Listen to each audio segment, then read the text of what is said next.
Friends, we all know that the Union Budget 2023 is going to be presented on 1st of February.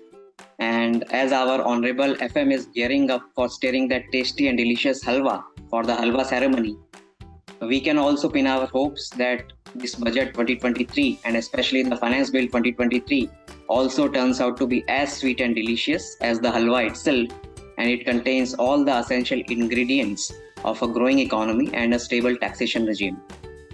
Well, friends, in this bite, I am discussing some of the lesser talked about practical gaps in the direct tax domain, which I have also represented before the Finance Ministry and which needs to be addressed by the legislature in order to facilitate ease of doing business.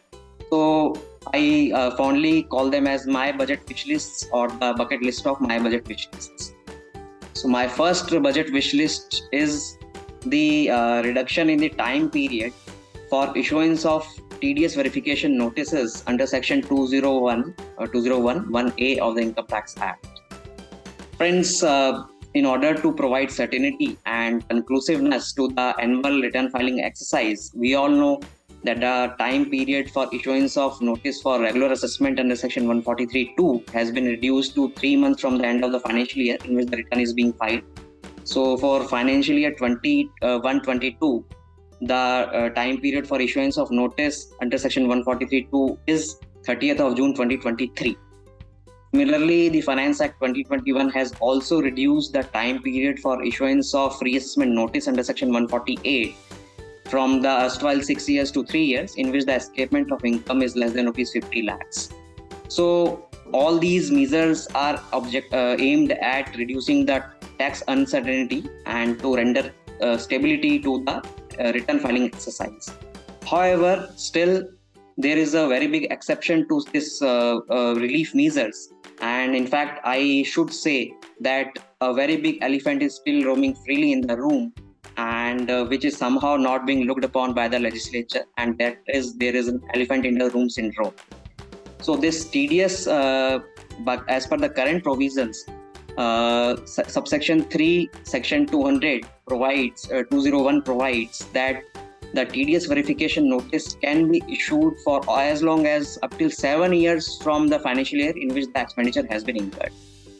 So obviously, friends, these 7 years is a very long time period, and currently when we are in financial year 22-23 and the legislature is about to bring about the Finance Bill 2023 for the financial year 23-24, but the TDS assessing authorities are still busy in completing their TDS assessments for the financial year 15-16, which has quite long elapsed. So for financial year 15-16, a plethora of records are being asked, lengthy and cumbersome records, documents and reconciliation are being asked, even when in most of the cases the regular assessments have already been concluded. So friends, in my humble understanding, there is an urgent need that this long due amendment should be brought about, and the time period for issuance of notice under Section 201 should be reduced to say 1 year or so. The second budget expectation pertains to the timely disposal of CIT appeals, because we all know that our Honorable Honorable Prime Minister has launched this National Faceless Appeal Scheme way back in September 2020. But in many of the cases, still the hearing notices have come, the appeal submissions have been uploaded multiple times. But somehow the appeals are not being disposed of. There is a gap. And in many cases, there were high-pitched assessments. 20% of the demand has been collected, but the appellate relief is not coming. So there is an urgent need to dispose of these long-pending appeals by the National Faceless Appeal Center. My third budget list is pertaining to this new clause number 44 in the tax audit report. Friends, we all know that for financial year 21-22 in the tax audit reports, this clause for the first time was to be reported, and this clause required extensive and cumbersome reporting and breakup of all the entire expenditure into GST and non-GST expenditure, and further the GST expenditure into registered, unregistered, composite, and so many things. So friends, it is surprising to know that this reporting has nothing to do with the allowability or disallowability of that expenditure. So somehow, in my humble understanding, this is only resulting in compliance burden without there any bearing on the tax determination. So the legislature may think upon withdrawing this unnecessary burdensome provision in the tax audit reporting clause in the tax audit report.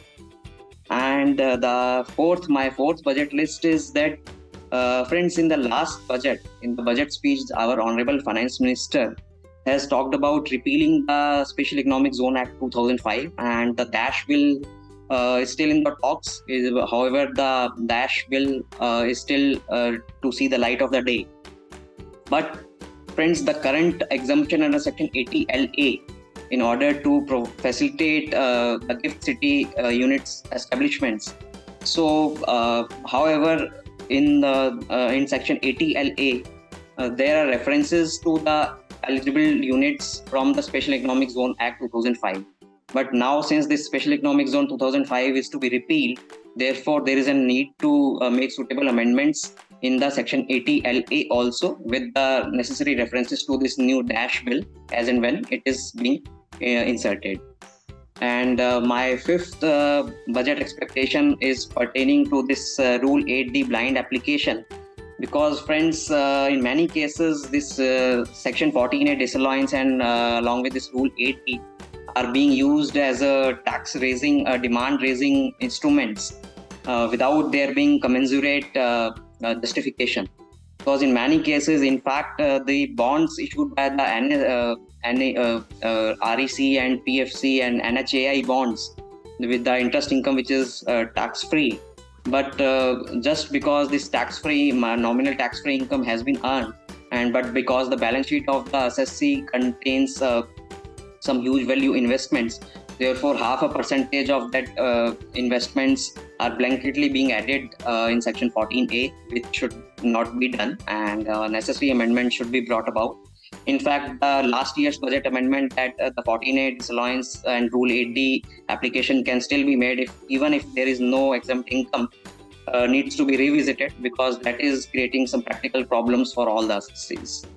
And last but not the least, friends, it's high time that the firms and LLPs are also treated at par with the corporate entities, because and the reduced tax rates are also being deployed for these firms and LLPs.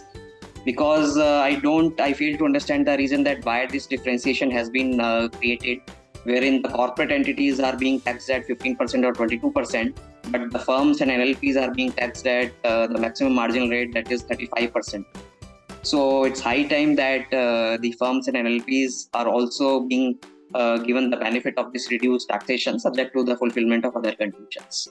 And in my humble understanding, the advance tax rates, deposition rates can also be streamlined. Currently from this 15% and 45% and 90% to say 25%, 45% and 60%, in order to